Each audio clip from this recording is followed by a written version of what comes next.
Bonjour à tous, bienvenue sur 01net TV. On a pu tester en avant-première un tout petit jeu auquel personne ne joue, FIFA, donc FIFA 16, la nouvelle version du jeu de foot. Et on vous dit tout de suite s'il faut l'acheter ou pas et quelles sont les différences avec la précédente version.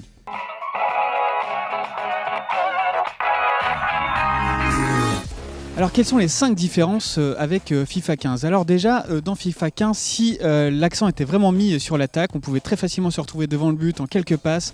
Ici, avec FIFA 16, c'est plus du tout le cas. Les défenseurs sont beaucoup plus agiles, beaucoup plus dynamiques. Ils restent vraiment au contact des attaquants et c'est très compliqué de se faufiler entre les défenses, quel que soit leur niveau.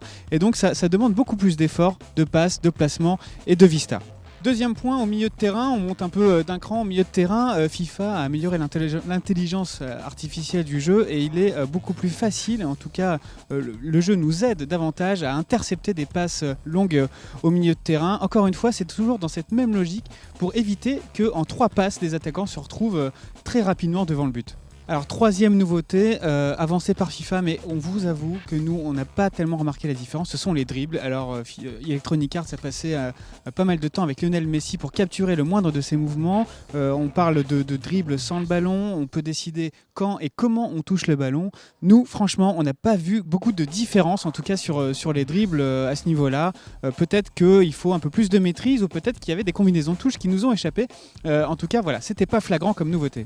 Quatrième nouveauté, cette fois-ci majeure de ce FIFA 16, le mode entraîneur FIFA que l'on peut activer avec le petit stick droit de la manette. Alors, qu'est-ce que c'est ? C'est une zone, ce sont des informations qui apparaissent autour du joueur qui est actif et qui vous conseillent des passes ou des actions à effectuer, une passe longue, une passe courte, un centre, et qui vous donne aussi des indications sur la force que vous appliquez aux passes courtes, longues ou même au tir. Alors, c'est une fonction qu'on peut activer ou désactiver, qui sera très utile pour les débutants à FIFA qui ne maîtrisent pas forcément très bien les contrôles, mais c'est aussi un mode qui pourra pas mal bénéficier aux joueurs chevronnés parce que ce mode entraîneur s'adapte au niveau du joueur et pourra proposer des actions un peu plus complexes. Donc c'est plutôt une bonne idée, une bonne nouveauté du côté de ce FIFA 2016. Enfin, la grosse nouveauté de ce FIFA 16, c'est l'arrivée des femmes. Des femmes prennent le pouvoir dans FIFA. Nous avons les 12 meilleures équipes nationales qui sont modélisées dans le jeu. Nous avons bien sûr la France, l'Allemagne, les États-Unis. Et franchement, on a fait un match, on s'est fait un petit France-Allemagne et on a vraiment pris beaucoup de plaisir.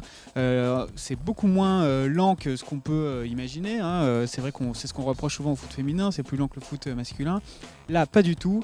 C'est très sympa. Les filles sont très bien modélisées. Et on espère même que FIFA ira un peu plus loin l'année prochaine en proposant pourquoi pas les équipes de clubs. On pense au PSG, au Francfort. Enfin, il y a beaucoup de grosses équipes, même Lyon. Il y a beaucoup de grosses équipes féminines qui mériteraient d'être dans FIFA. Et on espère vraiment qu'Electronic Arts poursuivra ce mouvement. Alors ce FIFA 16, faut-il l'acheter si vous avez déjà FIFA 15 ? Alors tout dépend de ce que vous recherchez. Si vous recherchez beaucoup de vitesse, si vous voulez marquer beaucoup de buts, un football très spectaculaire, restez plutôt sur FIFA 15.